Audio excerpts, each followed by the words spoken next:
crafty chicks, welcome to my studio. Today we're going to talk about how to do a print and cut with your Cricut on your home printer, but using a much thicker paper. A lot of people have problems with the Cricut sticker paper. It is one of my absolute favorite mediums to work with. When I first started working with it, I didn't understand my printer capability, and it was frustrating. I was so upset with it. I threw away the stash I had. I vowed I would never use it again until I actually figured it out, and now it's one of my favorite things to use. So I use the Cricut sticker paper a lot. The other paper I like to use a lot is 110-pound cardstock, although it acts more like 140 pounds. So when I cut it, I use the 140-pound watercolor setting. Prints really well, cuts really well. Both of them do beautiful in the print and cut in Design Space. So I'm going to show you how I do those and how you set up the printer. So hang on, we'll be right back.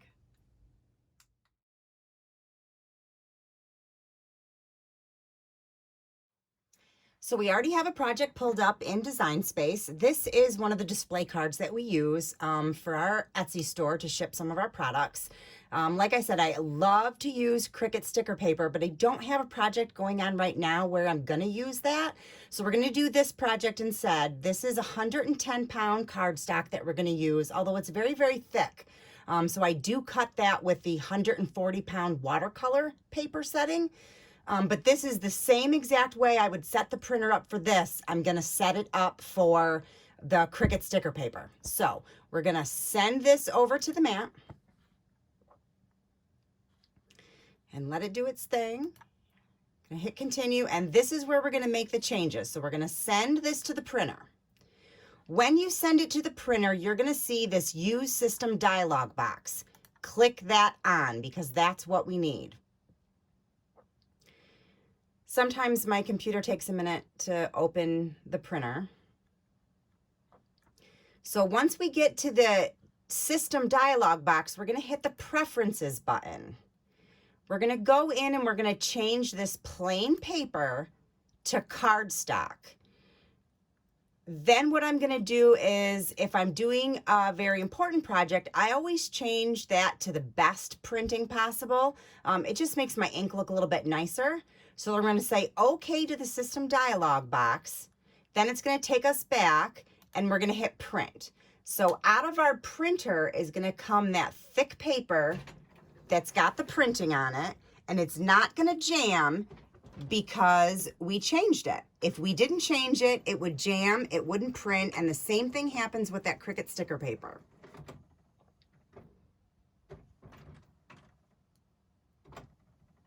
So if you notice, I have an HP OfficeJet Pro 8610.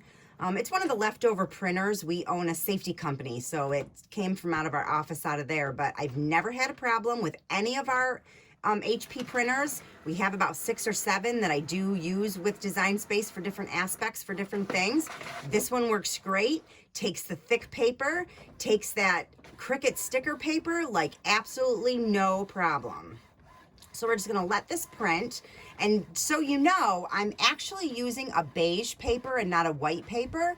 The registration marks print just fine. It cuts just fine in the Cricut, so no problems there. Where you have a problem is when you use a really dark paper and it can't read the registration marks. So you want to keep any of your print and cut projects to a lighter color cardstock.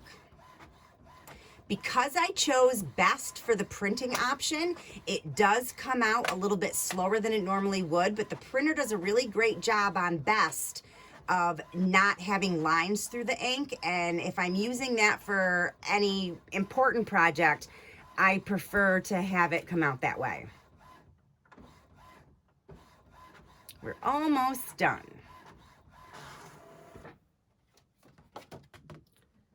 So there you go. It's come out, it's got our registration marks. So what we're going to do is put that puppy on the mat, stick it on really good. Then I'm going to go back here to Design Space. Because like I said, when I use thick paper, there's heavy cardstock at 100 pounds, but that's not gonna cut it. So I'm gonna go browse materials because I don't keep this one favorited for some reason.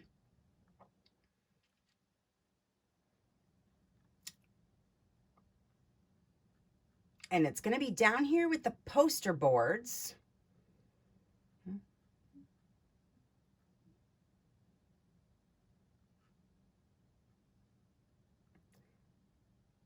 I'm going to use this heavy watercolor paper, 140 pounds. So we're going to say good to that. We'll go back over here to the Cricut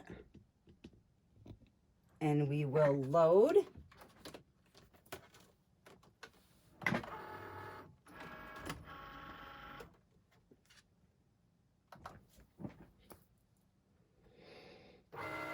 When I use the 100-pound cardstock or the 110-pound cardstock option for that matter, I notice with the Cricut sticker paper and with this, it doesn't cut all the way through. So I had to do a little experimenting till I found this 140-pound setting that works really good.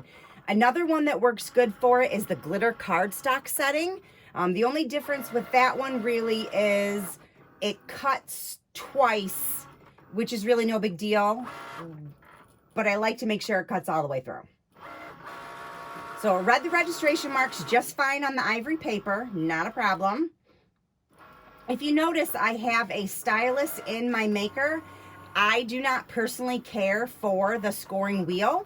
I always leave a stylus in there and then I edit the tools. I don't like to play that game while making a project with swapping the tools out, and the stylus just lets my projects go a little bit quicker without having to swap tools out.